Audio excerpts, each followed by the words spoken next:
Good morning, Borata. How are you this morning?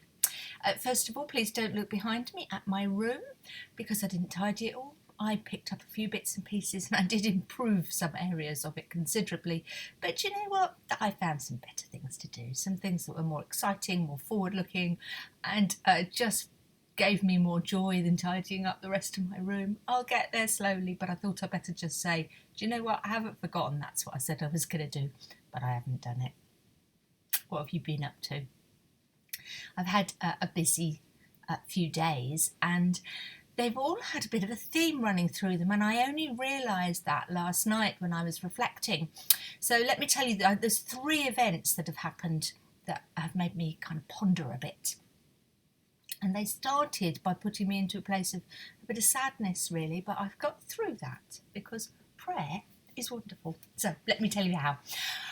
Thursday we had our midweek Eucharist or Mass in Coed Church, and there's a lovely group of people turn up to that. It's a very quiet service, and as we reached the end of the intercessions, my mind is just thinking gently, where are we going after the intercessions to make for a flowing service, and we go straight into sharing the peace.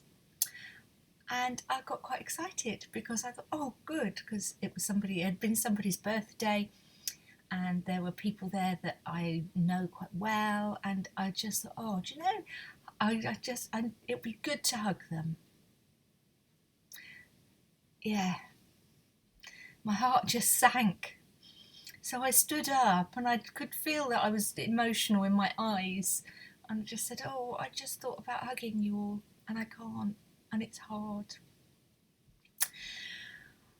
And actually, I got myself into a good place with that. You might have seen I put a little thing on Facebook about it, just saying that actually I decided it was really positive, that I still wanted to hug, and that had been my first thought about sharing the peace, because it means that despite 8 months now of us having to socially distance from those who are not in our household, my humanity hasn't been crushed at all, and that my innate desire to have physical contact with other people and to show love and affection through that can't be crushed. How amazing. So I did kind of get myself into a good place with that one. And then on Friday night, myself and my 2 daughters and my mum via Zoom all had a bit of an embroidery evening. And Libby had bought some little Christmas tree embroidery kits, and she'd sent one to my mum, and the 3 of us sat on the kitchen table, my mum at her kitchen table, and we drank mulled wine and we stitched and we put the world to rights. I haven't seen my mum since last Christmas. She lives in Lincolnshire, and we were due to have a trip in one direction or another at about the point that things started to get a bit tricky, sort of beginning of March, wondering, should we go or shouldn't we? And then everything locked down, and that's been that, really. So we won't see them this Christmas, and it was lovely to do that online, and aren't we lucky that we have the technology to connect us to people? But all the same, it's nearly a year since I saw my mum. And my dad, of course.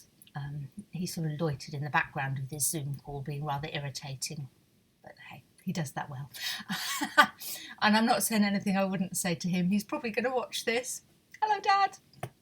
And then yesterday, in the afternoon, I did with Libby and Kay an online Christingle service. It was 20 minutes of quite sort of foolish behaviour, really, but we told the Christmas story, and we built a Christingle, and we sang a song, and we said a prayer, and you know, it just kind of captured all the little bits that make up a service, and we mashed them all together in 20 minutes, and I had a ball. It was so fun, and although I couldn't see everyone at home because we did it on Facebook Live, there were little messages coming up on the screen. And just to be in that zone of doing children's work, which I haven't really done since March. I've bumped into a few children, but I've consciously decided not to do online children's stuff, because I think by the time the children had done their education online and played their games online, the last thing they wanted was a bit of church online. And I'd kind of got in the back of my mind that that was not a direction that I could go in at this point. But we did it because it's Christmas and you have to do it. Well, I wanted to do a big nativity, couldn't do that. So let's do a Christingle. We did that. And I got off the feed and I just thought, I miss the children. I miss doing the children's work. I miss that kind of participation and that level of energy. It's a very different energy to the solemnity of a Holy Eucharist. And I love to do both, but one of those itches has been scratched recently and the other hasn't. And so to be working and doing fun things with children again in church it made my heart sing, but it also made my heart sink, because I realised how much I miss it and how much I miss all those little people. And I've rounded all of that up, and I can't believe it's taken me 6 minutes to tell you those 3 little stories. I'm sorry, I'll be ever so quick. I rounded all of that up with a prayer of thanks, because this week we roll out a vaccine, and we're going to vaccinate as many people as we possibly can, as quickly as we can.